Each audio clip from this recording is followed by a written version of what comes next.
నిజాం కాలేజ్లో admission fee దగ్గర నుంచి హాస్టల్ ఫెసిలిటీస్ కావచ్చు, అట్లాగే అడ్మినిస్ట్రేషన్స్కి సంబంధించిన రూల్స్ అన్నిట్లో కూడా కొంత కన్ఫ్యూజన్ ఏర్పడడంతో నిజంగా స్టూడెంట్స్ అటు ప్రిన్సిపల్స్కి మధ్య రోజు ఏదో ఒక కాడ గొడవలు వస్తూనే ఉన్నాయి. అసలు హాస్టల్ ఫెసిలిటీస్ కావచ్చు, లేదంటే మెస్ ఛార్జెస్ పెంచడం కావచ్చు, ఇవన్నింటి విషయంలో నిజంగా స్టూడెంట్స్ ఎట్లాంటి ఇబ్బందులను ఫేస్ చేస్తున్నారు ఒకసారి వారి మాటలను అడిగి తెలుసుకుందాం. అట్లాగే రీసెంట్గా జరిగినటువంటి డిగ్రీ అడ్మిషన్స్ విషయంలో కూడా టోటల్ ఫీజు కట్టాలని, ఆ తర్వాత మళ్ళీ ఆఫ్ కట్టించుకొని, అంటే స్టూడెంట్స్ అందరూ కూడా ప్రొటెస్ట్ చేయడంతో ఆఫ్ కట్టించుకొని ఇక ఆ అడ్మిషన్ ప్రాసెస్ అనేది కంటిన్యూ చేసిండ్రు. అసలు ఎందుకు రూల్స్ అనేది, అంటే వీళ్ళు ఒక రిప్రజెంటేటివ్ ఇచ్చిన తర్వాత అట్లాగే లాస్ట్ ఇయర్ రూల్స్ని కంటిన్యూ చేస్తూ తీసుకురావడం, అంటే నెక్స్ట్ ఇయర్ని ఫర్దర్గా మూవ్ ఆన్ చేయడం ఉంటుంది. కానీ వీళ్ళు కొత్త కొత్త నయా రూల్స్ని తీసుకొచ్చి వాటికి ఒక జియో అంటూ లేకుండా, ఒక సర్క్యులర్ అంటూ లేకుండా కూడా ముందుకు తీసుకొస్తున్నటువంటి సిచ్యువేషన్స్తో ఇక్కడ ఉన్నటువంటి స్టూడెంట్స్ మాత్రం చాలా వరకు ఇబ్బందులు పడుతున్నారంట. ఒకసారి వాళ్ళ మాటల్లో అడిగి తెలుసుకుందాం ఏం జరుగుతుంది నిజాం కాలేజ్లో, ఏం జరుగుతుంది. అందరికీ నమస్తే. నా పేరు అంజన్, ఏబీవీపీ నిజాం కళాశాల కార్యదర్శి. నేను చూసుకున్నట్టయితే నిజాం కాలేజీలో మా ప్రిన్సిపాల్ వచ్చి దాదాపు 7 నెలలు అవుతుంది. 7 నెలల నుంచి విద్యార్థులను నానా గోసలు పెడుతుంది. ఆయనకి చేతగాక, పాలన చేతగాక విద్యార్థుల పైన పడి విడుచుకోబడుతుంది. ఏంటంటే నాకు చెప్పేటోళ్ళు లేరు రాబాయ్, నేను ఎది చెప్తే అది వినాలి, లేకపోతే ఎదిరించిన వాళ్ళ పైన నీ పైన కేసు పెడతా, నీ అంతు చూస్తా. అవసరంతో ఆడియోలు కూడా ఉన్నాయి మా కాడ, నన్ను బెదిరించే ఆడియోలు, పర్సనల్గా బెదిరించే ఆడియోలు కూడా మా దగ్గర ఉన్నాయి. ఏంది నువ్వు ఒక ప్రశ్నించినావు అనుకో, ఎందుకు ప్రశ్నిస్తున్నావు, నీకు అవసరమా, నీ తిప్పాలను ఉండరాబాయ్ అన్నట్టు బెదిరిస్తుండు. ఈరోజు మేము అందరం దాదాపు 200 మంది పొద్దుగాల 11 గంటల నుంచి 3 వరకు ఇక్కడ కూర్చుని అంటే ఒక్క కాలేజీ యాజమాన్యంలో ఉన్న ప్రతి ఒక్కరు ఈ పిల్లలు ఏమైంది, క్లాసులు నడుస్తున్నాయి, తిన్నరా తినలేని కూడా అడగలేదు. మేము పోయి అడిగితే వైస్ ప్రిన్సిపాల్ మీద అడిగితే పోయి హాస్టల్స్ వైస్ ప్రిన్సిపాల్ని అడగంట. వైస్ ప్రిన్సిపాల్ సార్ 10 నిమిషాలు వస్తానంటే ఇంతవరకు రాలే. మా ప్రిన్సిపాల్ ఏమో ఆయన ఓయూలోకి పోయిండు. ఇన్ని ప్రాబ్లమ్స్ ఉన్నా పట్టించుకోడు ఆయన. ఓయూ అంటాడు.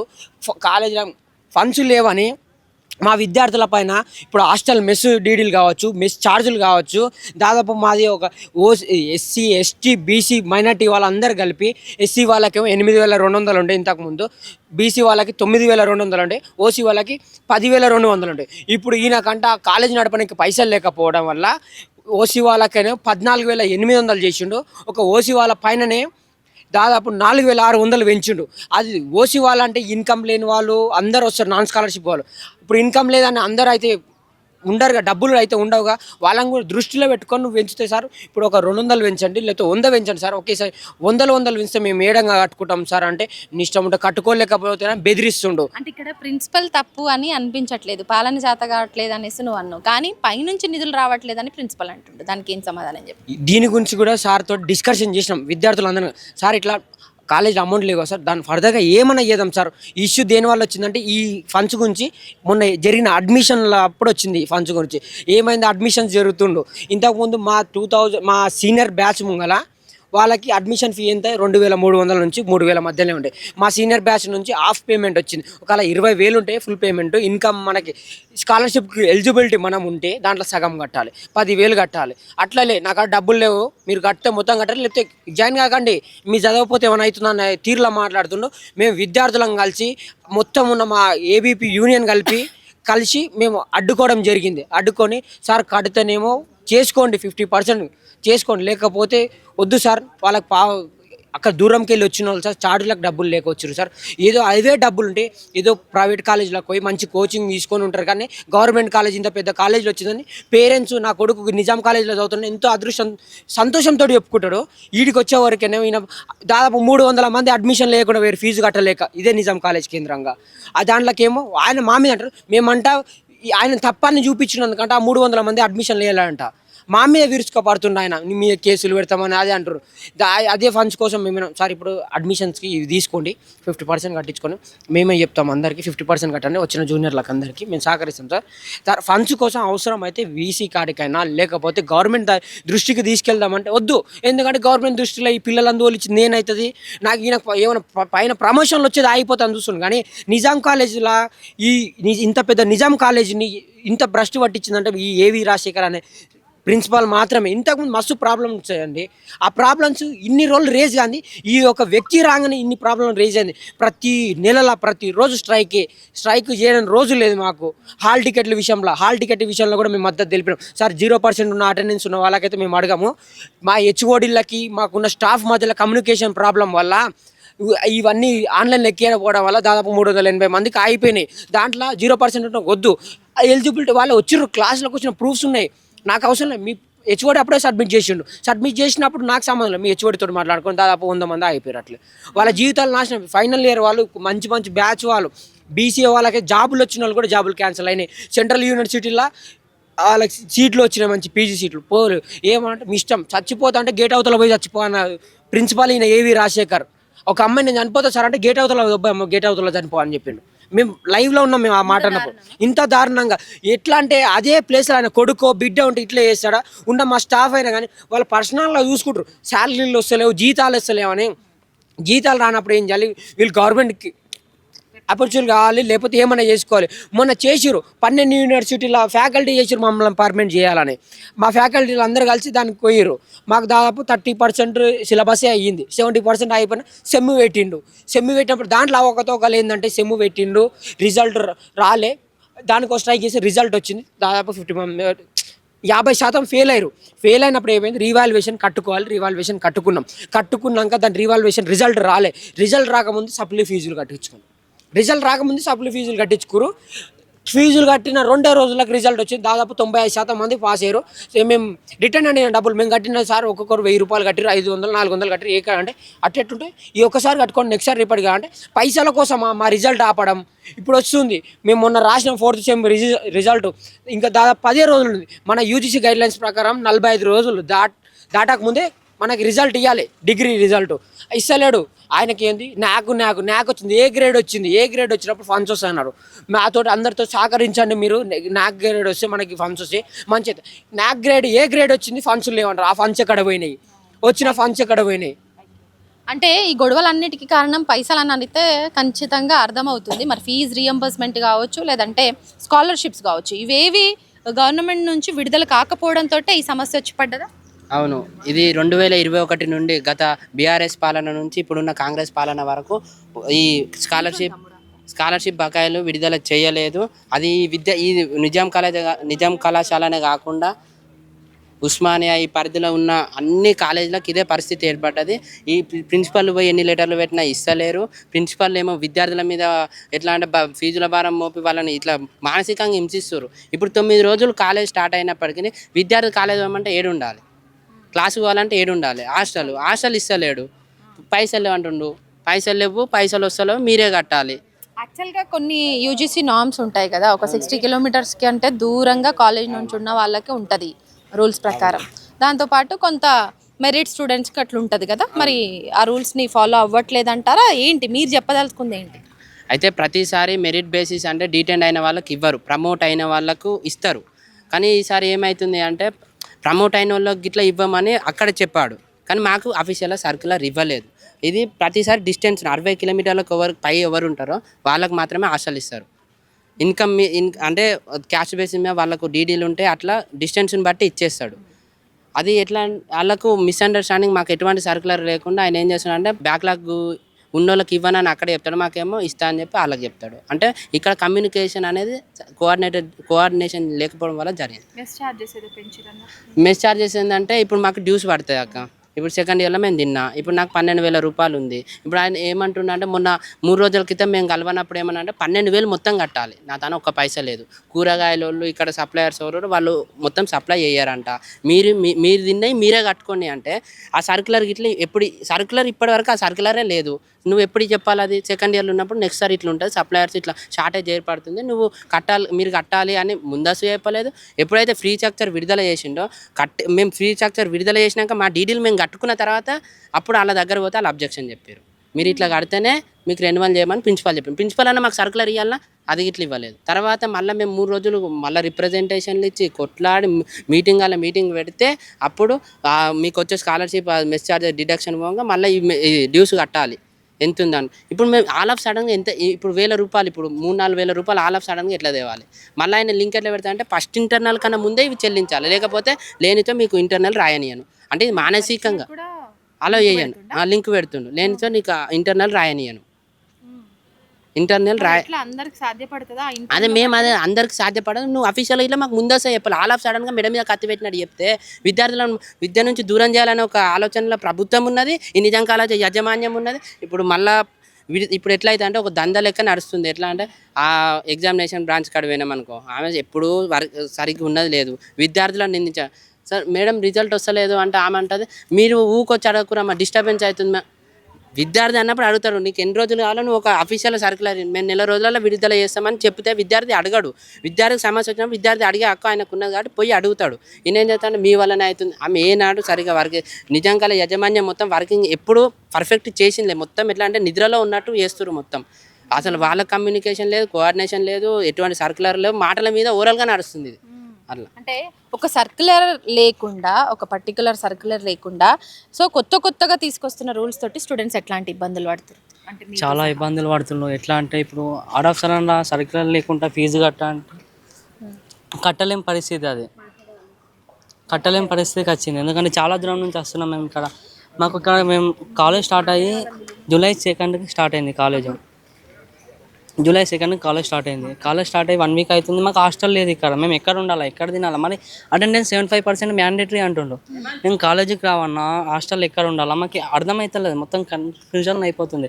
సార్ వచ్చి అంటారు ఫీజు కడితేనే మీకు హాస్టల్ ఉండనీకుంటారు, లేకుంటే ఉండాలంటే సార్ ఫీజు కట్టేంత స్తోమత మాకు లేదు. మాకు ఎంత 8,800 ఏమో కట్టాలి మేము. ఆ 8,800 కడితేనే మాకు అలో ఉంటుంది. కాకపోతే ఏమంటుండంటే మెస్ బిల్ ఎంత అయితే తిన్నాడు, ఇప్పుడు నాకు 13,000 మెస్ బిల్ వచ్చింది. 13,000 ఎట్లా కట్టాలంటే నా సర్టిఫికేట్స్ తీసుకుంటే అప్పుడు నేను కట్టాలి 13,800. కాకపోతే తను ఇప్పుడే కట్టని అంటాడు. ఇప్పుడు కడతాను నీకు హాస్టల్లో సీట్ ఇస్తా, లేకుంటే ఇయ్య అంటాడు. 13,800 నేను ఎక్కడి నుంచి తేవాలి? ఆర్డర్ ఆఫ్ సడన్గా నేను తెలియను కదా. నా పరిస్థితి ఎట్లుంటుందో నాకు తెలుసు, ఇంట్లో మీకు తెలియదు. మీరు అనేస్తారు. ఇప్పుడు బాధపడేది మేము స్టూడెంట్స్. పేరెంట్స్ ఏం చేస్తారు అక్కడ నుంచి? మరి ఇప్పుడు వీళ్ళు కట్టమన్న ఫీజుని వాళ్ళు పంపించే అంత ఉందా? మరి ఎట్లా? నిజాం కాలేజ్ స్టూడెంట్స్ అంటేనే ఇక్కడ ఫ్రీగా కొంత విద్యను అభ్యసించవచ్చు, మంచి కాలేజ్ అని కూడా ఇక్కడ జాయిన్ అయ్యేది. నిజాం కాలేజ్ అంటే గవర్నమెంట్ కాలేజ్, ఫీ ఉండదు అని చెప్పేసి జాయిన్ అవుతాం. మళ్ళీ ఫ్యాకల్టీ ఎక్కువ ఉంటుంది కాబట్టి మెయిన్ స్టడీ ఉంటుందని చెప్పేసి హాస్టల్ ఉంటుందని చెప్పి జాయిన్ అవుతాం. ఇక్కడికి వచ్చినాక మీరు ఆల్ ఆఫ్ సడన్లా మొన్న మా సబ్ జూనియర్స్ కూడా 40,000 ఫీ ఉంటే 40,000 కట్టాలి అంటే అది యూజీసీ గైడ్లైన్స్ ప్రకారం లేదు 40,000. ఇప్పుడు మా అంతకుముందు సూపర్ సీనియర్స్ 2,000 నుంచి 3,000 మధ్యలో కడుతుండే. వాళ్ళ నుంచి ఏమైందంటే హాఫ్ ఫీ. ఇప్పుడు ఏమంటున్నారు అంటే టోటల్ ఫీ కట్టమంటుండ్రు. టోటల్ ఫీ ఎట్లా కట్టమంటుండ్రు అంటే ఆయన తెలివితో ఏం చేసిండంటే లాస్ట్ మేము ఉన్నప్పుడు సిబి సెంటినరీ బ్లాక్లో అని ఒక బ్లాక్ ఉంటుండే, మొత్తం అల్లనే పెడుతుండే. ఇప్పుడు ఎట్లా చేసిండంటే అక్కడొక్కలని పెట్టిండు. ఏ ప్రకారం అంటే ఇప్పుడు మేము ఇక్కడనే ఉంటాం ఎలక్ట్రిసిటీ పెట్టుకొని, మమ్మల్ని అడగలేకుండా అక్కడ సైడ్ వెళ్ళి అనుకో, వాళ్ళు ఏమంటారు 40,000 కట్టమంటారు. 40,000 కట్టమంటే వచ్చిన వాళ్ళు సీట్ క్యాన్సిల్ చేసుకోలేక 40,000 కట్టి వెళ్ళిపోతున్నారు. వాళ్ళు 40,000 కట్టి వెళ్ళిపోతున్నారు. మాకు తెలిసిన వరకు మేము ప్రొటెక్ట్ చేస్తే అప్పుడు ఆ ఫీకి వచ్చింది. అది పరిస్థితి. మొత్తం దందా నడుస్తుంది ఇక్కడ. ఎగ్జామ్ ఫీ కూడా బ్యాక్లాగ్ ఫీ 300 ఉంటుండే, 550 పెట్టిండు, పెంచేసిండు. ప్రతి దానికి పెంచుకుంటా పోతుండు. ఒక సర్క్యులర్ రిలీజ్ లేదు, ఇప్పుడు ఈ టైం దాకా కట్టాలని లేదు. ఆల్ ఆఫ్ టైంలో మీ రోజు కట్టాలంటే ఎక్కడికి నుంచి తెచ్చి కట్టాలి మేము? తమ్ముడు చెప్పు, ఇక్కడ స్టూడెంట్స్ నీతో షేర్ చేసుకునే కానీ నువ్వు ఏమైనా ఇబ్బందులు ఎదుర్కొంటున్నావా? ఎట్లా ఉంది అసలు కాలేజ్ ఎన్విరాన్మెంట్ ఎట్లా ఉంది? ఎందుకు రోజు ఒక ప్రొటెస్ట్ జరుగుతుంది అనేసి వింటున్నాం నిజాం కాలేజ్లో. ఎందుకు చేయాల్సి వస్తుంది అసలు? మీరు ఇప్పుడు ఈయన కంటే ముందు నిజాం కాలేజ్లో చాలామంది ప్రిన్సిపల్ పనిచేసారు. ఈయన వచ్చినప్పటి నుంచి, ఈ ప్రిన్సిపల్ వచ్చినప్పటి నుంచి హాస్టల్ సమస్యలు కానీ, ఎగ్జామ్ ఫీ సమస్యలు కానీ ఇవన్నీ విపరీతంగా. ఇప్పుడు నిజాం కాలేజ్ అనగానే గవర్నమెంట్ కాలేజీ ఇలా మెరిట్ ప్రకారం సీట్ వస్తుంది. అందరూ ఒకే రకమైన ఆర్థిక పరిస్థితుల నుంచి రారు కదా నిజాం కాలేజీకి. ఒకరు డబ్బున్న వాళ్ళు ఉంటారు, పేదవాళ్ళు ఉంటారు. ఎక్కువ పేదవాళ్ళు ఉంటారు నిజాం కాలేజీలో. ఈయన బడ్జెట్ రావట్లేదు, ఇది కావట్లేదు, అది కావట్లేదు అని చెప్పి ప్రతి సమస్యను ఈ కాలేజీలో రావాల్సిన బడ్జెట్ సమస్యలు కానీ ఇట్లాంటివి ఏమైనా ఉంటే ఆ సమస్యలన్నిటికీ పరిష్కారం డబ్బే కాబట్టి, బడ్జెటే కాబట్టి, అది ఇంకా విద్యార్థుల ఫీజు విషయంలో కానీ, మెస్ ఛార్జెస్లు పెంచడం కానీ మొత్తం ఇవే తీసుకొస్తున్నాడు అనమాట. ఈయన కంటే ముందు వరకు చాలామంది ప్రిన్సిపల్స్ పనిచేసి, ఇంతకుముందు భీమా సార్ పనిచేసిండు. ఆయన విద్యార్థుల పైన ఇంత విపరీతంగా ఒత్తిడి తీసుకురాలి ఈ విషయంలో కూడా. ఇంతకుముందు పనిచేసిన కొంతమంది ప్రిన్సిపల్స్ కూడా ఏదో ఒక రీజన్స్ వెతికేవాళ్ళు, కానీ ఈయన మాత్రం మొత్తం పూర్తిగా విద్యార్థులపైనే చేస్తున్నాడు. కాబట్టి ఖచ్చితంగా ఈ యాజమాన్యం ప్రిన్సిపల్ సారు ఇట్లా ఇట్లా చేయడం కరెక్ట్ కాదు. ఖచ్చితంగా ఈయన రాజీనామా చేస్తాడా ఏదో ఒకటి. ఎందుకంటే నేను వచ్చినప్పటి నుంచే హాస్టల్ సమస్యలు కానీ ఎగ్జామినేషన్ ఫీ సమస్యలు కానీ ఇవన్నీ విపరీతంగా వస్తున్నాయి. కరెక్ట్ టైంలో రిజల్ట్ అనౌన్స్ చేయకపోవడం, అందరికీ ఉస్మానియా యూనివర్సిటీలో అందరికీ సెమిస్టర్ రిజల్ట్ వస్తాయి మొన్నటివి, థర్డ్ సెమిస్టర్కి వస్తే మాయ మాత్రం ఒక 1 month ఇట్లా గ్యాప్ ఇచ్చింది రిజల్ట్ ఇవ్వకుండా. ఇప్పుడు మేమంటే ఇక్కడ చదివే వాళ్ళ 3 months ఆగింది. ఇప్పుడు మేమంటే ఇక్కడ ఉంటాం సరే, ఇప్పుడు అంటే ఫస్ట్ ఇయర్ సెకండ్ ఇయర్ వాళ్ళు అయితే ఉంటారు, కానీ డిగ్రీ అయిపోయే థర్డ్ ఇయర్ వాళ్ళు ఉంటారు. వాళ్ళకి అకాడమిక్ ఇయర్ స్టార్ట్ అవుతుంటుంది, వాళ్ళు ఇంకో ఉంటాయి వాళ్ళకి కాలేజీలలో జాయిన్ అవుతుంటారు, యూనివర్సిటీల కౌన్సిలింగ్ అవన్నీ ఉంటాయి. వాళ్ళకి రిజల్ట్ రాకపోతే ఎట్లా, వాళ్ళు ఫర్దర్ ఎడ్యుకేషన్ చేయాలన్నా ఇవన్నీ. కాబట్టి ఈ ప్రిన్సిపల్ సార్ ఈ మొండి వైఖరి ఇదంతా ఈ సరిగ్గా చేయట్లా, యాజమాన్యం సరిగ్గా చేయట్లా. ఈయన వచ్చినప్పటి నుంచి ఈ సమస్యలన్నీ ఉన్నాయి. ఖచ్చితంగా ఈ ప్రిన్సిపల్ కరెక్ట్ కాదు, నిజాం కాలేజీకి రాజీనామా చేయాలి. శివ, ఏంటి ఇంతకుముందు కూడా నేను వచ్చా ఇక్కడికి, చాలా మంది పోలీసులు వచ్చారు, వాళ్ళతో కూడా నువ్వు కొంత వాళ్ళని ఒప్పించే ప్రయత్నం చేస్తున్నావు మీరు పడుతున్నటువంటి ఇబ్బందుల మీద. వాళ్ళేమో మేనేజ్మెంట్ తరపునే కొంత మాట్లాడినట్టు అనిపిస్తుంది. ఏంది అసలు మీ ఇద్దరి మధ్యలో ఏం జరిగింది ఏంటి? అసలు ప్రిన్సిపల్ ఎందుకు మీరు ఇస్తున్నటువంటి రిప్రజెంటేటివ్ని స్వీకరించలేకపోతున్నారు? మేము ఎన్ని ఇచ్చినాం అక్క, ఇంతకుముందు ఇచ్చినాం. నిన్న కూడా ఇప్పుడు వాళ్ళు అన్నది కరెక్టే. నిన్న కూడా ఒక సార్ ఇట్లా సార్తో కూర్చొని మాట్లాడినాం. సార్ ఏమన్నారు, సరే బాబు ఓకే ఇట్లా చేద్దామని అన్నాడు, ఒప్పుకున్నాం మేము కూడా. కొంచెం ఇప్పుడు కాలేజ్కి ఫండ్ లేదంటే సరే సార్ మేము కూడా ఎంతో కొంత మా డ్యూస్ ఉన్నాయి కదా దాంట్లో తగ్గించి ఒక 2,000 3,000 ఇట్లా కట్టనని సార్ అన్నాడు. సరే సార్ మేము కూడా ఇప్పుడు కాలేజీ పరిస్థితి ఉంది కదా మనం కూడా కడదామని కట్టినాం. కానీ సడన్గా నిన్న మధ్య నుంచి ఏమైనా అంటే ఆడ హాస్టల్ సెక్షన్ కూడా ఆడ స్టాఫ్ ఉంటుంది కదా, మేము ఫామ్ సబ్మిట్ చేస్తే నీ ఒక్క బ్యాక్లాగ్ ఉంది, నీకు హాస్టల్లే లేదు మొత్తానికి.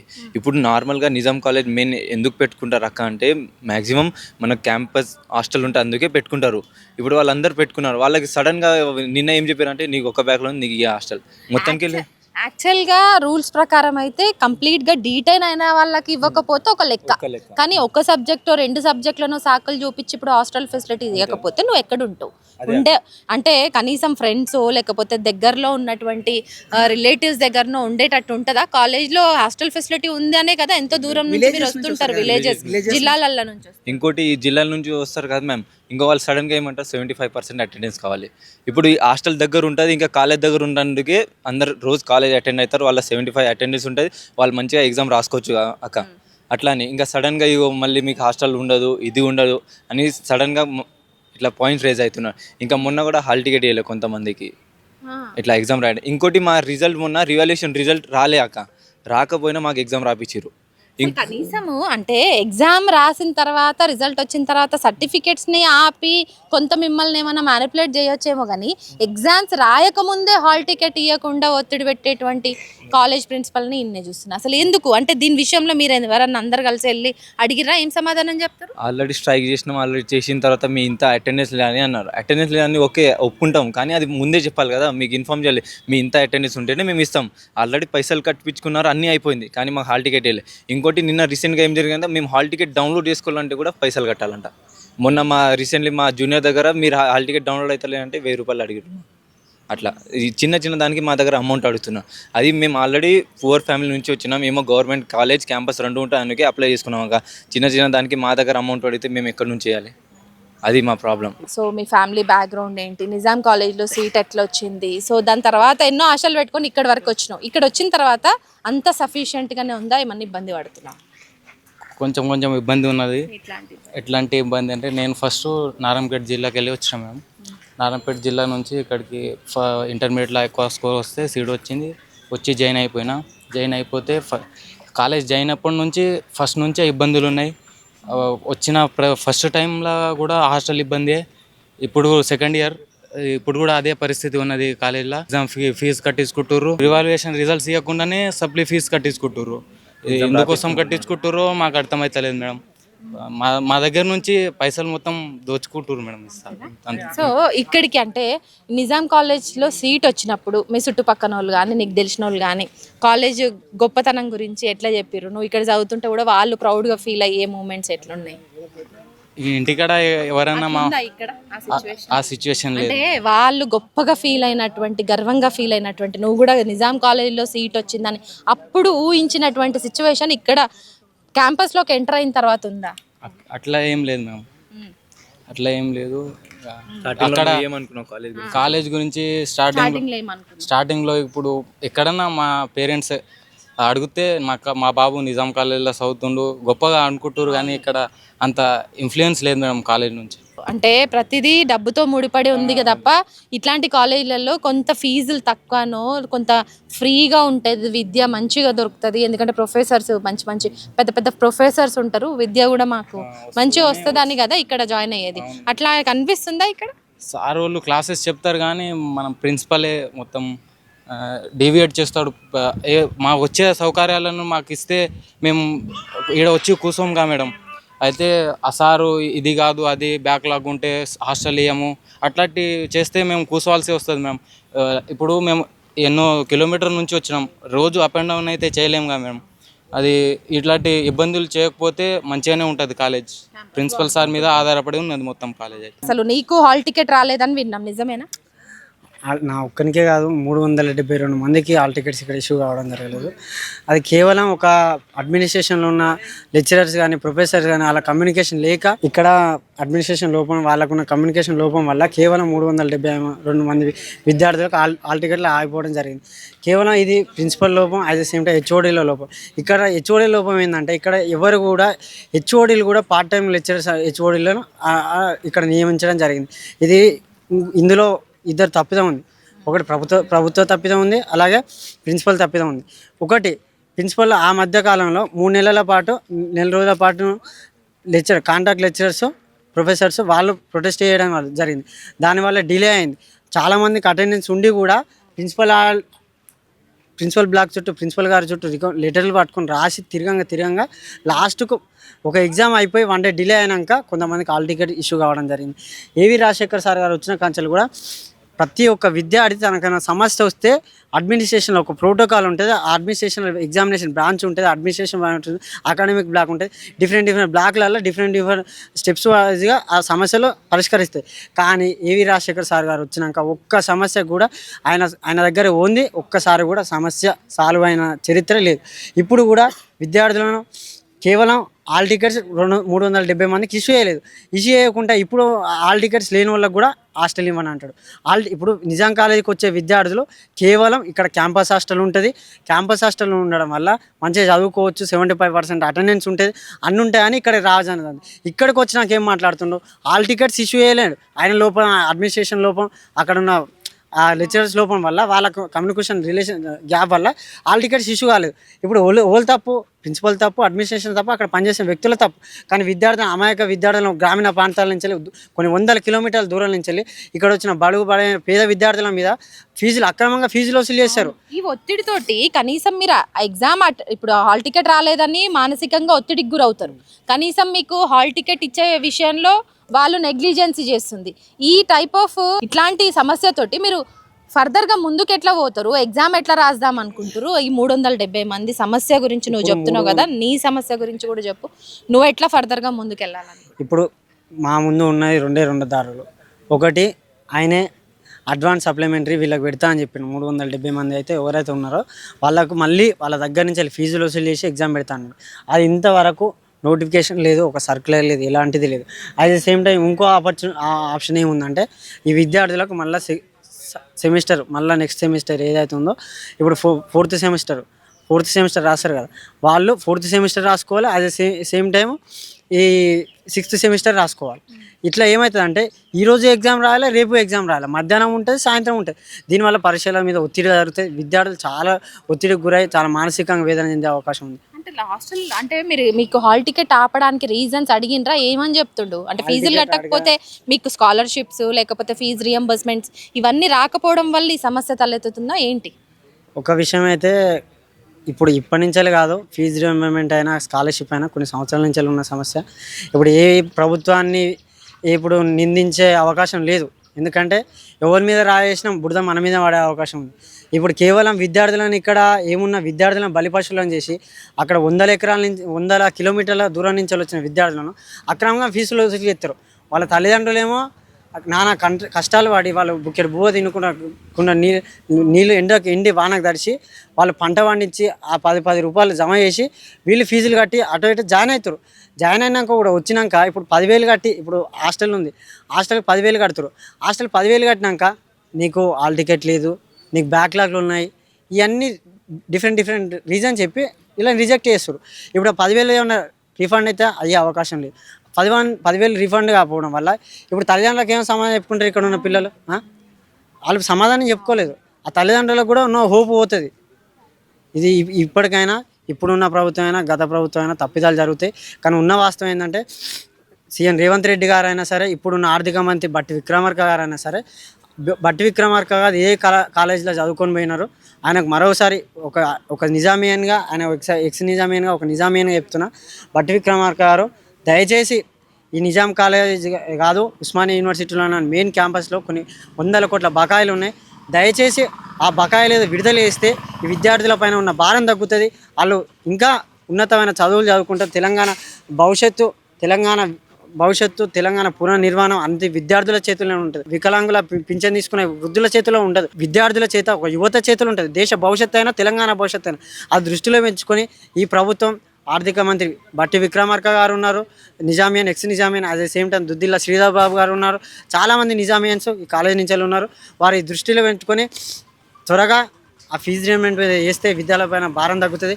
అలాగే ఈ ప్రిన్సిపల్ గారిని మొండి వైఖరిని కూడా ఆయన దృష్టిలో పెంచుకొని హైయర్ ఎడ్యుకేషన్ అయినా సరే, వీసీ గారు అయినా సరే ఈయన మీద తగిన చర్యలు తీసుకోవాలని విన్నవిస్తున్నాను. థ్యాంక్ యూ, ధన్యవాదాలు. సో మొత్తానికైతే ఇక్కడ ప్రిన్సిపల్కి అట్లాగే ఇక్కడ చదువుతున్నటువంటి స్టూడెంట్స్కి చాలా వరకు కమ్యూనికేషన్ గ్యాప్ అవుతుంది. ఇదంతా కూడా పైసలతోటి ముడిపడి ఉంది.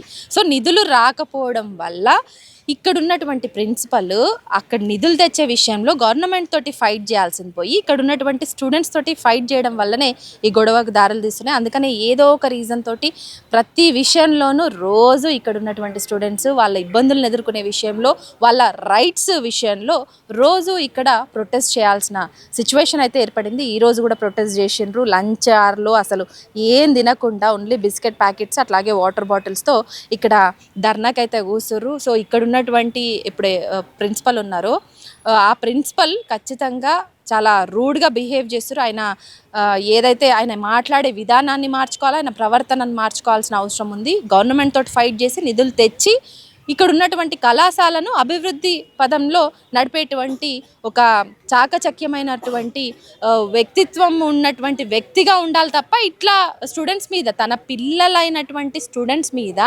ఇట్లాంటి అరాచక పాలన చేస్తే మాత్రం ఖచ్చితంగా ఇప్పుడు ఉన్నటువంటి ప్రొటెస్ట్లు రానున్న రోజుల్లో పోరాటం దిశగా కూడా చేంజ్ అయ్యే అవకాశాలు ఉన్నాయి. కాబట్టి అంటే మామూలుగానైతే స్టూడెంట్స్ ఇట్లా ప్రొటెస్ట్లు చేసుకుంటూ కూర్చోరు, ఎందుకంటే ఎగ్జామ్స్ ఉంటాయి, వాటికి సంబంధించిన రిజల్ట్స్, మళ్ళీ నెక్స్ట్ సెమిస్టర్స్ ఇట్లాంటివన్నీ ఉంటాయి. అంటే ఫీజులు కట్టే దగ్గర నుంచి కంప్లీట్గా హాల్ టికెట్స్ అట్లాగే రిజల్ట్ ఇచ్చే విషయంలో కూడా నిజాం కాలేజ్లో మిగతా క్యాంపస్లలో, మిగతా యూనివర్సిటీ లో జరిగేటువంటి సిచ్యువేషన్కి మాత్రం భిన్నంగా ఇక్కడ వ్యవహార శైలి కనిపిస్తుంది. ఇట్లా కాకుండా అన్ని క్యాంపస్లలో ఏ విధంగానైతే ఎగ్జామ్స్ కండక్ట్ చేయడం, రిజల్ట్స్ ఎట్లా ఇస్తుందో అట్లాగే అడ్మిషన్ ఫీజు దగ్గర నుంచి మెస్ ఛార్జెస్ కావచ్చు, హాస్టల్ ఫెసిలిటీస్ని యూజీసీ నామ్స్ ప్రకారం ఇస్తుందో అదే విధంగా అవే నామ్స్ని ఫాలో అవుతే బాగుంటుంది. గత సంవత్సరంలో ఉన్నటువంటి రూల్స్ అన్నిటిని కూడా బ్రేక్ చేసి ఇక్కడ ఉన్నటువంటి విద్యార్థులను మానసికంగా, శారీరకంగా ఇబ్బందులు పెట్టడం కారణంగానే సో ఇలాంటి పరిస్థితులు తలెత్తినాయి అంటున్నారు. మరి ఇప్పటికైనా రాజశేఖర్ సార్ అంట ప్రిన్సిపల్, ఆ రాజశేఖర్ సారు పిల్లల మీద ఒత్తిడి తేకుండా గవర్నమెంట్ మీద ఫైట్ చేయాల్సిన అవసరం ఉందనేసి కూడా ఇక్కడ ఉన్నటువంటి స్టూడెంట్స్ అందరూ కూడా డిమాండ్ చేస్తున్నారు, కోరుతున్నారు అని కూడా అనొద్దు. ఇక్కడ ఉన్నటువంటి స్టూడెంట్స్ కూడా వాళ్ళ హక్కుల పట్ల ఫైట్ చేస్తున్నారు అనేసి చెప్పాలి. కెమెరా పర్సన్ నరసింహతో హరిత, న్యూస్ లైన్ తెలుగు.